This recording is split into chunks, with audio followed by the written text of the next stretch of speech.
Okay, so this is one of those areas in the yard that may have been beautiful at one time, but has really been neglected and not something that we've probably paid enough attention to.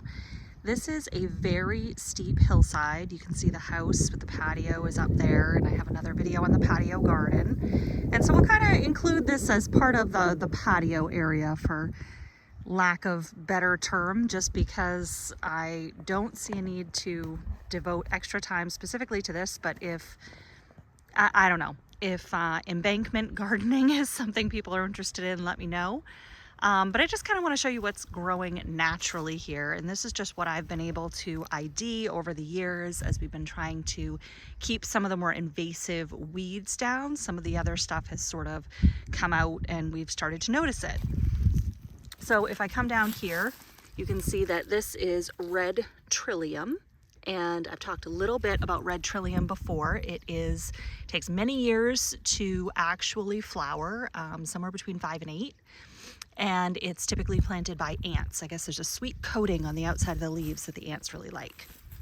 And then this is Lupine, and I really would love this to just take over across this embankment. We see it a lot on the side of the highways here in Maine, and so I just think, I'm like, oh, perfect, you know, it doesn't need great soil, it works good on hillsides, but I definitely want to investigate maybe some more options that have deeper root systems.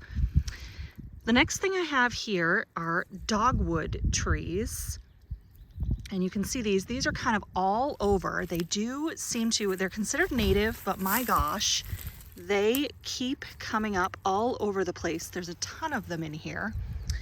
Little dogwood trees. And this is what I mean sometimes by things that are labeled as invasive versus not invasive. Some of the non-invasive things actually kind of take over a lot more to me than the things that are not considered invasive. Here's another kind of medium-sized dogwood tree, maybe 3 or 4 feet tall there. Next to this dogwood is a lilac bush. Let's see if I can get it to focus there. There we go.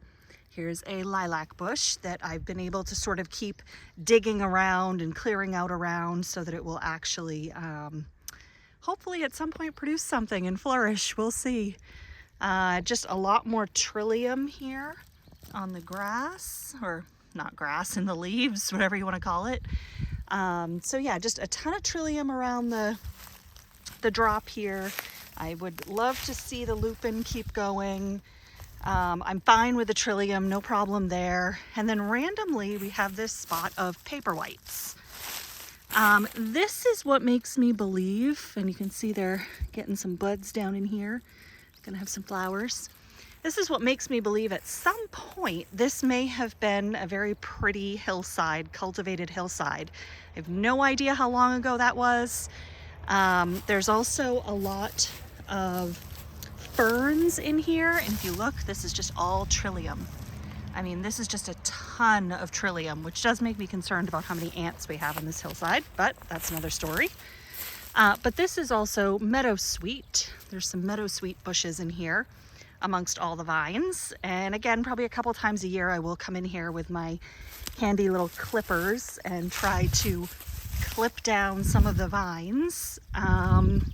There's also some other little trees and things that have started to grow on the hillside, and we're not looking to stump them just because I would be afraid of kind of what would happen and how that would affect sort of the erosion factor, but we do tend to cut them down quite a bit just to not let them take over, let the other stuff sort of grow. You know, I think I'm okay with the ferns too. Those seems to have a really dense root system, and if they're happy, then I'm okay with it. But yeah, I'd be really happy with some lilac bushes, or, you know, a lot more. I'm fine with the Trillium, a lot more of the Lupine. And then I don't feel, I mean, I know creeping flox and creeping thyme and all those things can be really pretty coming down the side of a hillside. Unfortunately, I think all the vines and stuff here would just take them over, and they would probably die out in, you know, the first season. I have tried a couple of things like that. I've even tried some creeping Jenny, which is supposed to be, you know, almost invasive itself, and it couldn't even make it here. So I'm kind of limited on what I can put in this space, and I just keep kind of trying some new things. I am okay with the dogwoods growing to a certain extent because they don't get very tall. So those are decent. We actually have a conduit running there. But the dogwoods aren't too bad. They are considered native, so that's fine. But it's a pretty steep hillside here. Yeah, so if anybody has any great ideas, if any ever dealt with a space like this, I am more than happy to take recommendations on what I should try planting. Like I said, right now it's a lot of ferns and a lot of the Trillium, which does lead me to the fact that it's probably sandy, ant-filled soil. Yeah, so that's about it for this little hillside show and tell. Thanks.